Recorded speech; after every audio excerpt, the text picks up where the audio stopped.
আমাদের জীবন থাকতে, ইসলামী ছাত্র শিবির থাকতে যদি প্রয়োজন হয় আমরা আগামী দিনে মীর কাসেম আলী ভাইয়ের মতো করে ফাঁসির দড়ি গলায় নেব, আবারও জীবন দেব, আবারও রক্ত দেব, তবেও এদেশকে ভারতের দালালের তাবেদার রাষ্ট্রে পরিণত হতে দিব না ইনশাআল্লাহ। সংগ্রামী উপস্থিতি, আপনারা দিনে থাকবেন 17 বছর পরে বাংলার লুথার কিং খ্যাত তারেক রহমান দেশে এসেছেন। শুধু দেশে আসেন নাই, বড় বড় পরিকল্পনা তিনি হাতে করে নিয়ে আসছেন। কি পরিকল্পনা? তিনি এসে বলেছেন মাটিতে পা দিয়ে, আই হ্যাভ এ প্ল্যান, আমার প্ল্যান আছে। কি প্ল্যান? আমরা দেখতে গেলাম, গিয়ে দেখি তিনি বড় বড় বক্তব্য দেন। তিনি নাকি যুবকদের জন্য বেকার ভাতার ব্যবস্থা করবেন। আমরা এই অসম্মানজনক ভাতাকে সবার আগে বয়কট করে দিলাম।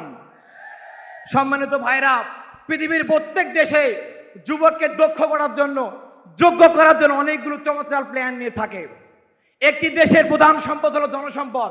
এই জনসম্পদকে ফ্যামিলি কার্ড, কৃষি কার্ড, বেকার ভাতার কার্ড দিয়ে আপনারা আপনার গোলাম বানিয়ে রাখবেন, আর আমরা সেটা মেনে নেব। আপনি ভাবলেন কিভাবে?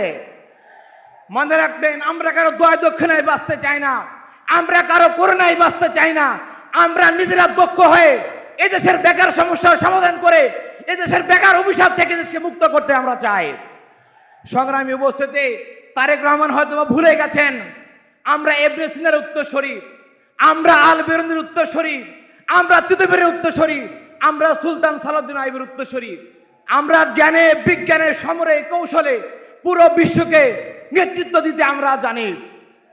কাজে আমাদেরকে ভুয়া ফ্যামিলি কার্ড আর বেকার ভাতার গল্প আপনি শোনাবেন না, আমাদেরকে এসবের আপনি স্বপ্ন দেখাবেন না। প্রয়োজন যদি হয় তাহলে আপনি আপনার কর্মীদেরকে বেকার ভাতা দেন। ইতি করে বাংলাদেশে ইতিমধ্যে চাঁদাবাজি অনেকটা কমে যাবে ইনশাআল্লাহ। সংগ্রামী উপস্থিতি, আমরা বলতে চাই আগামী দিনে যে সম্ভাবনা তৈরি হয়েছে চমৎকার একটি রাষ্ট্র বিনির্মাণের জন্য, সে রাষ্ট্র বিনির্মাণের সুযোগ আমাদের সামনে বারবার আসবে না। এই সুযোগকে আমাদের এ পর্যায়ে কাজে লাগাতে হবে। এই জন্য আমি বলতে চাই আগামী দিনে আপনারা এমন ব্যক্তিকে ভোট দিবেন যে ব্যক্তি ভারতীয় আধিপত্যবাদের চোখে চোখ রেখে কথা বলতে পারবে, যাদেরকে ক্ষমতায় আনলে সীমান্তে আর কোনো মানুষকে ফেলানির মতো করে তার কাটা ঝুলে মৃত্যুবরণ করতে হবে না, এমন ব্যক্তিকে আপনারা আগামী দিনে ভোট দেবেন। যারা নদীর পানির ন্যায্য হিস্সা বুঝে নিয়ে উত্তরবঙ্গের কৃষকদের মুখে হাসি ফোটাতে পারবে, এমন ব্যক্তিকে আপনারা আগামী দিনে ভোট দেবেন।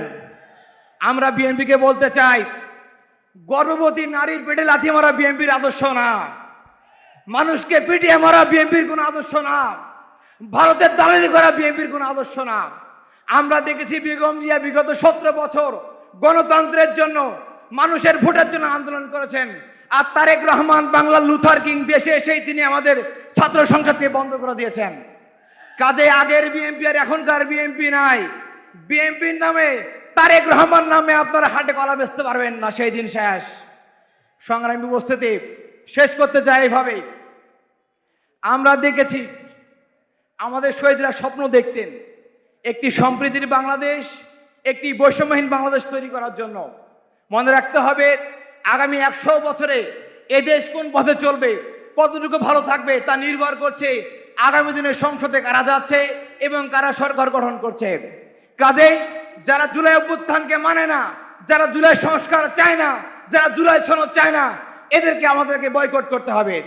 কোনো চাঁদাবাজ, কোনো ধর্ষক, কোনো নারীর মুখে আমরা আগামী দিনে ভোট দেবো না ইনশাল্লাহ। আগামীর বাংলাদেশ হোক ইনসাফের বাংলাদেশ।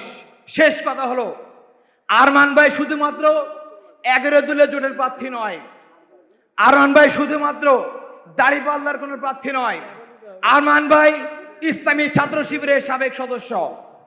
সেই আরমান ভাইকে যদি আপনারা বিজয় করেন, প্রকৃত অর্থে ইসলামী ছাত্র শিবির এই ঢাকা 14 আসনে বিজয় হবে ইনশাআল্লাহ।